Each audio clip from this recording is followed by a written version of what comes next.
Fala, meu povo, tudo bem com vocês? Meu nome é Edneia, eu sou professora de ciências e nós estamos aqui hoje para mais uma aula do Se Liga na Educação.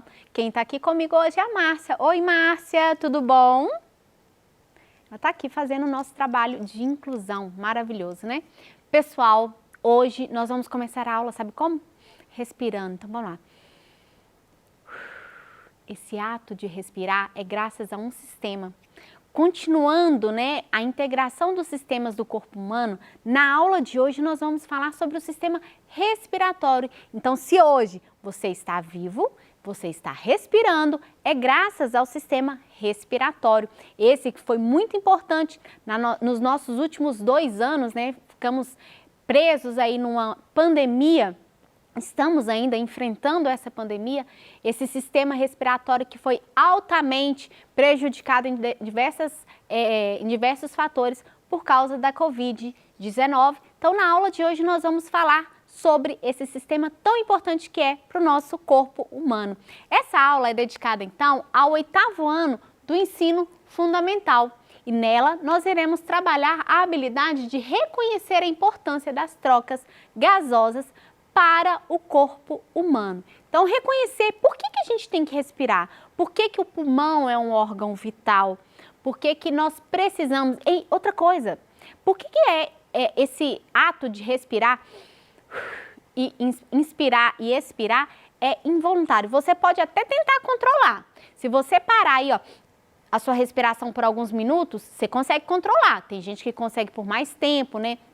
Consegue mergulhar e ficar um bom tempo mergulhando, mas tem pessoas que têm uma capacidade pulmonar um pouco mais fraca. Isso também pode ser treinado, tá, pessoal? Com exercícios voltados para a respiração.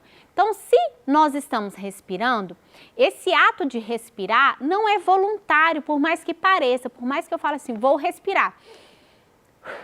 E respirei. Ok, tem partes que sim, é voluntário, eu consigo coordenar e ativar o meu cérebro e falar, ó, vamos respirar.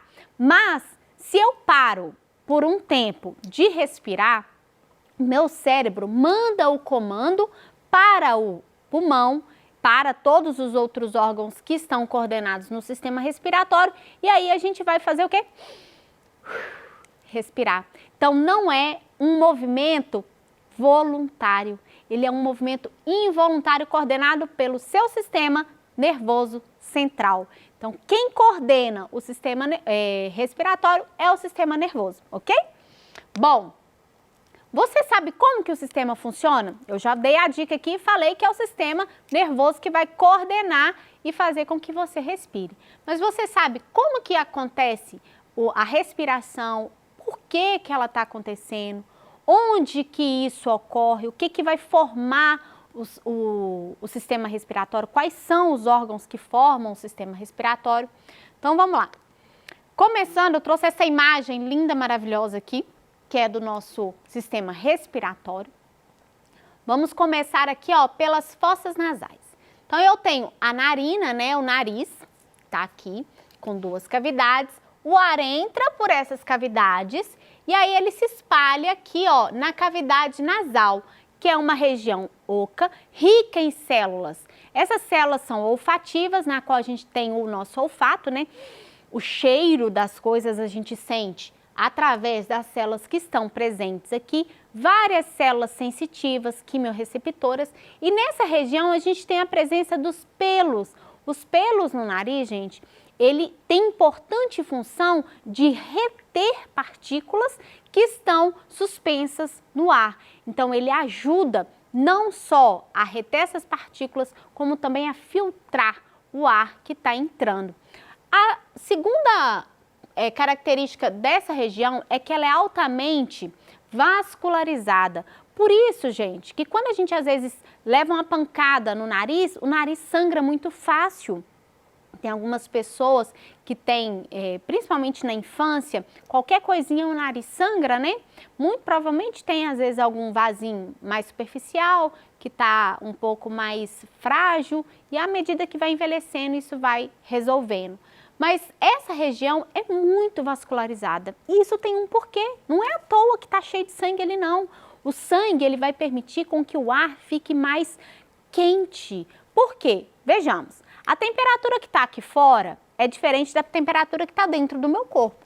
No meu corpo, dentro dele, está mais ou menos 37 graus. Do lado de fora, a temperatura externa gira em torno de 34,5, 35, não, 35, né, gente? 34 tem que estar bem friozinho para poder a temperatura do corpo estar em 34. 35, 36,5. Então, essa é a temperatura do lado de fora do nosso corpo. E o ambiente, a temperatura está ainda menor, né? O ar que a gente respira, às vezes está aí 20 graus, 16 graus. Se esse ar chegasse no nosso pulmão nessa temperatura, teria um choque térmico, né? Então, o sangue presente na cavidade nasal, ele vai ajudar com que esse ar fique mais quentinho para chegar lá no pulmão e ocorrer a troca gasosa. E não ter um choque térmico, né? Esse choque que prejudica o metabolismo da célula. Por quê? O funcionamento do nosso corpo interno, as enzimas e proteínas, todas elas têm temperatura ideal, gente. É isso mesmo, elas só funcionam quando estiver lá nos seus 37 graus. A mais ou a menos prejudica. A pessoa pode ter o a mais, né? Quando tem febre alta, pode até convulsionar, ou quando tem uma temperatura muito baixa, que no caso é a hipotermia, as células vão parar de funcionar por causa dessa temperatura ideal de funcionamento. Então, por isso, a temperatura, o ar muda a sua temperatura à medida que ele vai passando por dentro do nosso sistema respiratório, começando aqui na cavidade nasal. Então, beleza. Já falamos, então, do nariz, da cavidade nasal. Aqui a gente tem os seios paranasais, que ajudam no equilíbrio e tem outras funções também. E esse ar, ele vai passar aqui por trás na faringe. A faringe, que é um órgão integrado tanto do sistema respiratório quanto do sistema digestório, tá? Esse ar desce, passa pela faringe e chega aqui na laringe, que é a nossa região da garganta.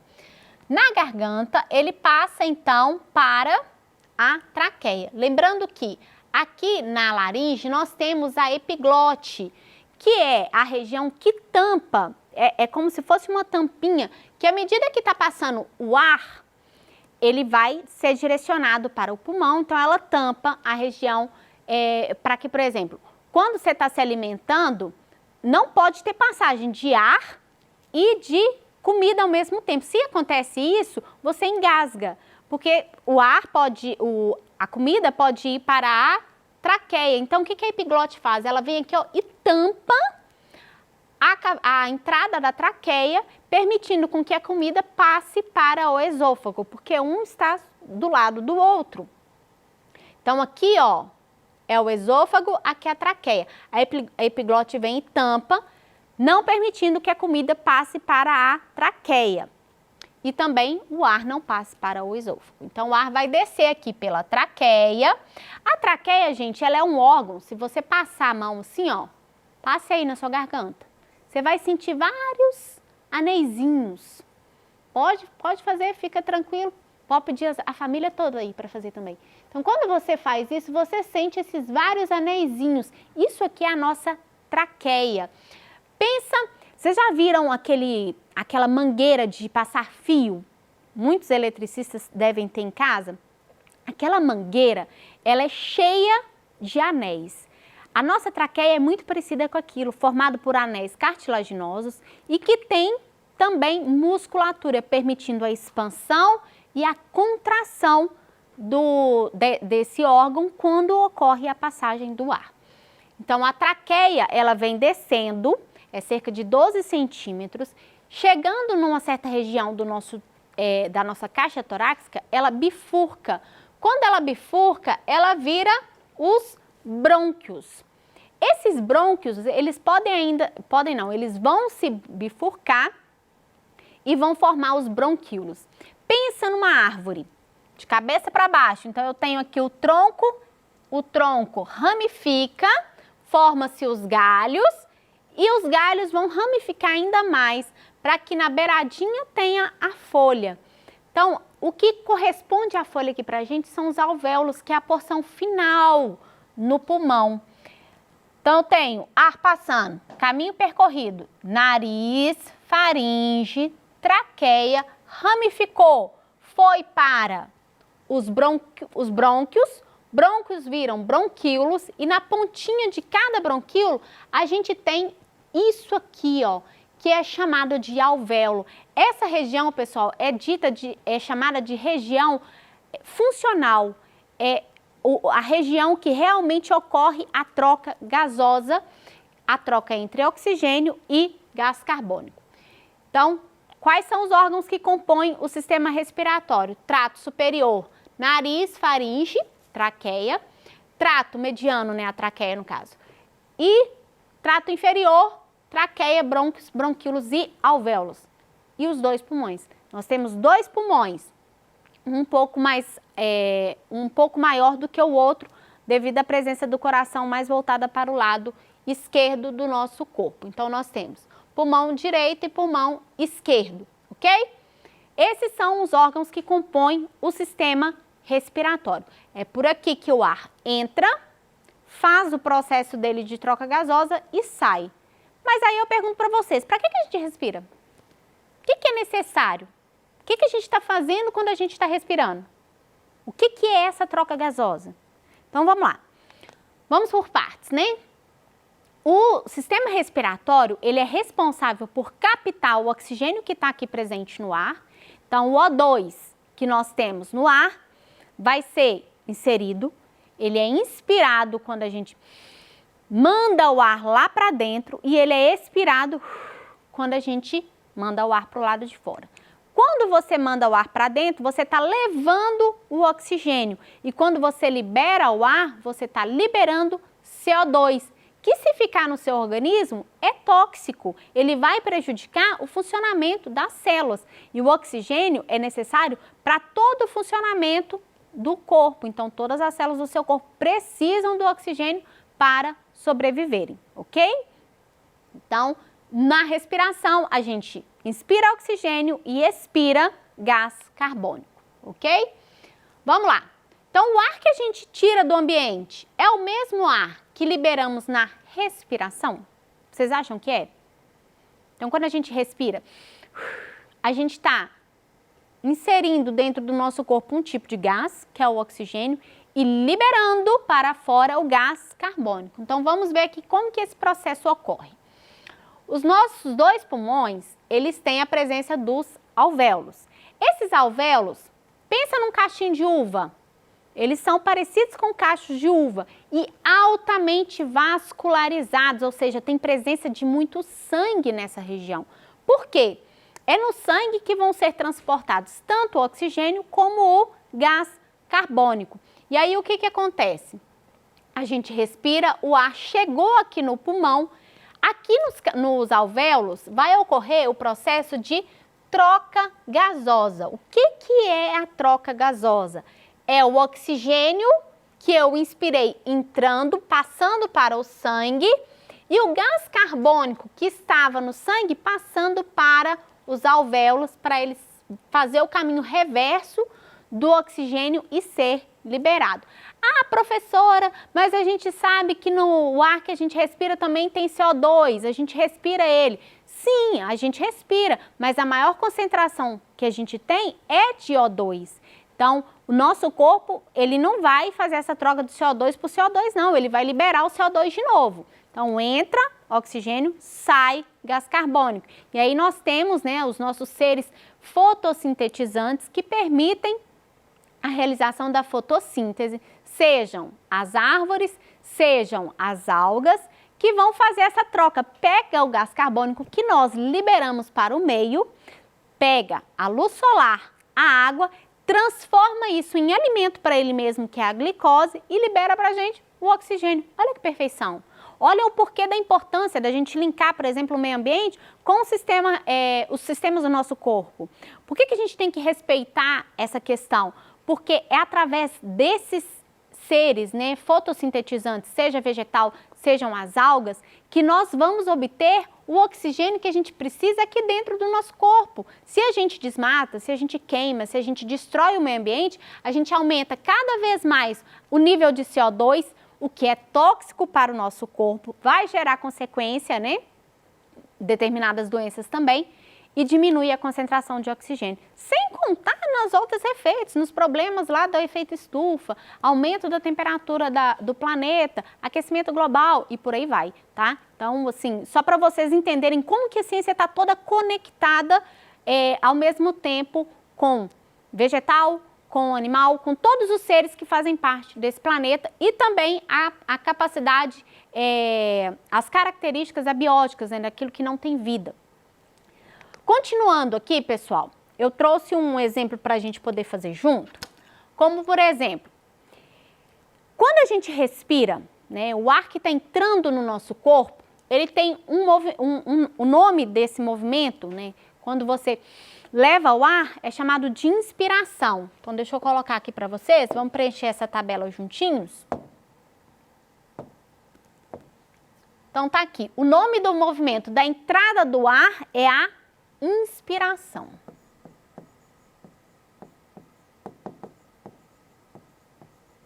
Então, a gente inspira. E da saída de ar é a expiração. Expiração. Beleza. O ar, ele sai ou entra, né? Mais quente ou mais frio? Por que que isso ocorre? Então, quando ele está entrando, ele entra mais frio. Mais frio por causa da temperatura ambiente. Ele é influenciado pela temperatura ambiente. Já na saída de ar, lembra que eu falei para vocês que o ar ele passa na cavidade nasal, ele é aquecido graças à quantidade de vasos sanguíneos que a gente tem nessa região, e aí ele vai ir lá para o pulmão, que também é rico em sangue, é aquecido, tá a 37 graus, então quando a gente libera, quando a gente sopra esse ar, ele vai estar mais quente. Então, mais quente por causa dos efeitos, né, da temperatura interna do corpo, 37 graus internos do corpo. Beleza? Bom, qual que é o gás que está mais presente, né, na entrada do ar e na saída desse ar? Então, quando a gente respira, levando oxigênio, O2, a molécula de O2 para dentro do corpo. E quando sai mais CO2. Então, aqui, quando está entrando, entra pouco, muito oxigênio e pouco CO2. Aqui, quando sai muito CO2 e pouco oxigênio. Quase nada de oxigênio, mas pode ser que a gente libere um pouco sim. Ok? Aprenderam? Vamos para a próxima atividade? Praticar um pouco mais? Bom, a gente sabe que o ato de respirar é composto pelos movimentos de inspiração e expiração, né? Que vão coordenar a entrada da saída de ar. Marque a alternativa que indica corretamente o que acontece com os músculos intercostais e com o diafragma no momento da inspiração. Pessoal, o diafragma é uma musculatura que fica abaixo do pulmão. Ela permite que a gente consiga aumentar a nossa caixa torácica. Então, o que que acontece? Para que a caixa torácica abra, o diafragma contrai. Então, ele diminui de tamanho para abrir minha caixa torácica. Então, a musculatura intercostal, que é a musculatura entre as nossas costelas, e a musculatura do diafragma, que fica logo abaixo da nossa cavidade torácica, ela vai contrair. Então, a resposta aqui, ó, letra A, músculos intercostais contrai e o diafragma relaxa? Não, essa tá errada. Músculos intercostais relaxam e o diafragma contrai? Também tá errada. Músculos intercostais e diafragma relaxam? Não, é o contrário, né? Então, a resposta correta aqui seria: os músculos intercostais e o diafragma irão contrair. Ambos contraem durante o processo de inspiração e expiração. Bom, eu trouxe ainda uma outra atividade para a gente poder fazer. Não vou nem ficar lendo aqui para a gente não perder tempo, mas é para poder indicar as estruturas, o nome dessas estruturas. Vamos ver se vocês conseguiram memorizar.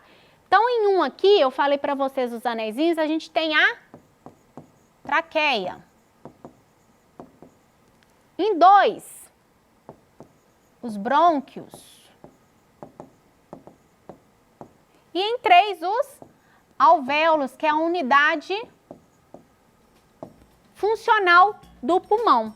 Pessoal, eu espero que vocês tenham gostado. Na nossa próxima aula nós vamos falar sobre o sistema cardiovascular. Se ficou alguma dúvida, manda pra gente no Tira Dúvidas que teremos o prazer em responder. Muito obrigada pela sua companhia e até a próxima. Tchau, tchau!